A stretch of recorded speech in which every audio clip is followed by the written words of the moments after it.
이강인이 번뜩이는 드리블을 보여주며 화제입니다.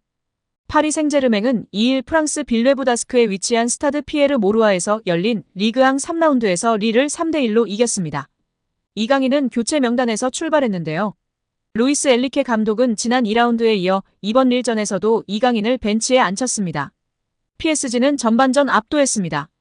계속해서 몰아쳤고 전반 32분 결실을 맺었습니다. 우스망 덴벨레가 위협적인 드리블에 이어 속임 동작으로 상대 수비수를 완벽하게 농락했습니다. 위험한 태클에 이은 파울을 얻어내 페널티킥까지 이어졌습니다. 키커로 나선 비티냐가 깔끔하게 성공했고 PSG가 1대0으로 앞서갔습니다. 추가골도 있었습니다. 전반 36분 역습 상황에서 브래들리 바르콜라와 마르코 아센시오가 상대 수비를 무너뜨리는 2대1 패스를 선보였습니다. 바르콜라는 단숨에 1대1 찬스를 맞았고 이를 놓칠 리 없었습니다. 바르콜라의 추가골로 PSG는 전반전을 2대0 리드한 채 마쳤습니다. 후반전은 살짝 고전했는데요. 릴이 공격진에 변화를 준 뒤 주도권을 가져왔습니다. 후반 31분 리베이로의 절묘한 헤더 슈팅이 나왔고 잔루이지 돈나룸마 골키퍼가 가까스로 쳐내면서 위기를 벗어났습니다. PSG의 흔들리는 수비는 실점으로 이어졌습니다. 후반 33분 에돈 제그로바가 볼을 몰고 전진했고 PSG 수비수들의 압박이 느슨하자 바로 중거리 슈팅을 때려 골망을 갈랐습니다. 이후 제그로바의 동점골까지 나왔으나 VAR 판독 후 오프사이드로 정정되었습니다.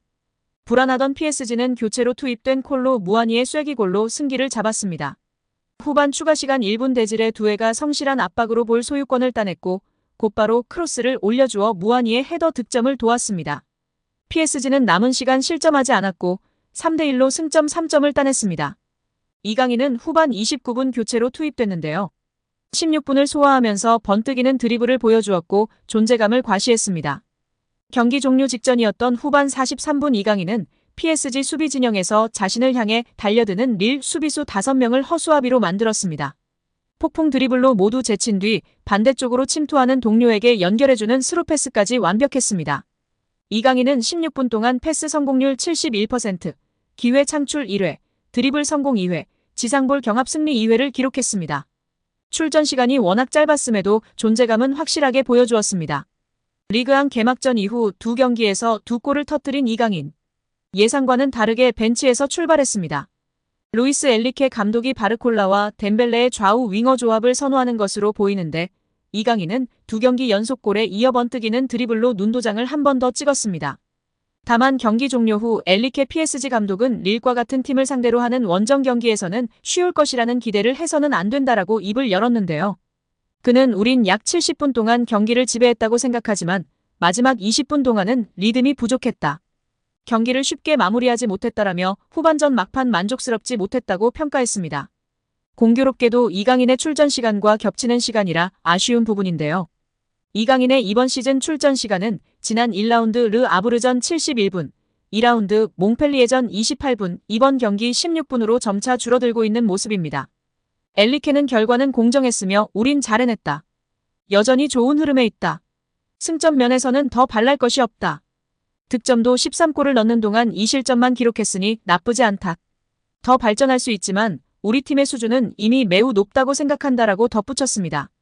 파리 생제르맹이 포르투갈 천재 미드필더 영입 공식 발표를 눈앞에 두며 화제입니다.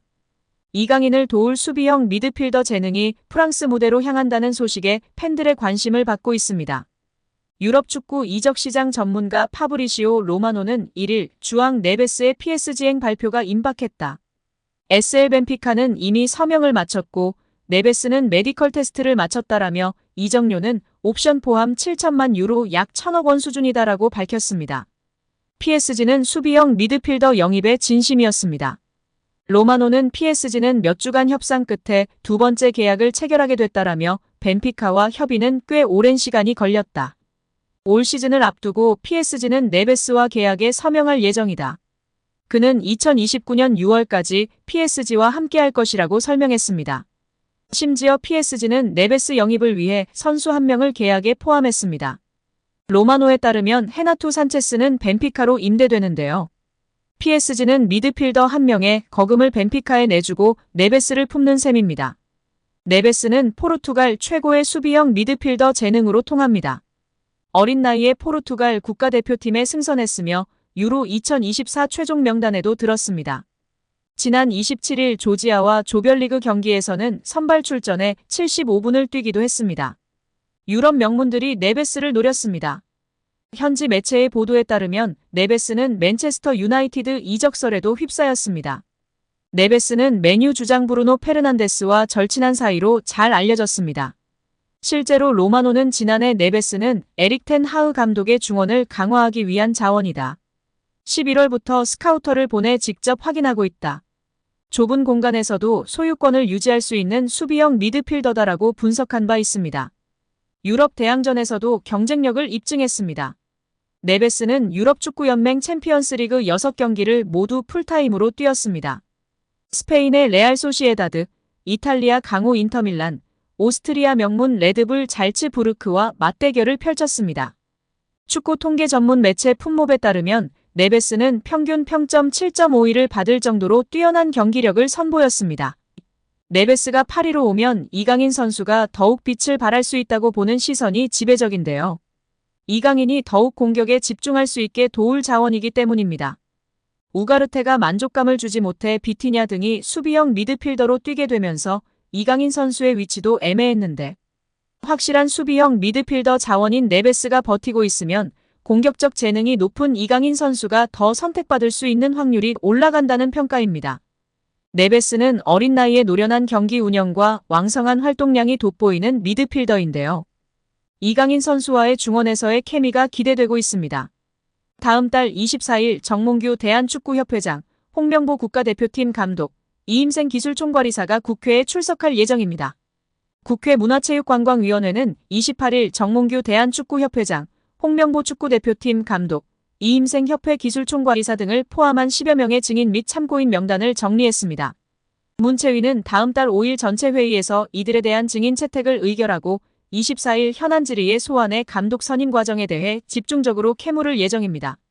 24일로 예정된 현안 질의 일정은 2026 북중미 월드컵 예선전 일정과 9월 중순 마무리되는 축구협회에 대한 문체부의 감사 일정 등을 고려해 추석 이후로 날짜를 잡은 것으로 전해졌습니다.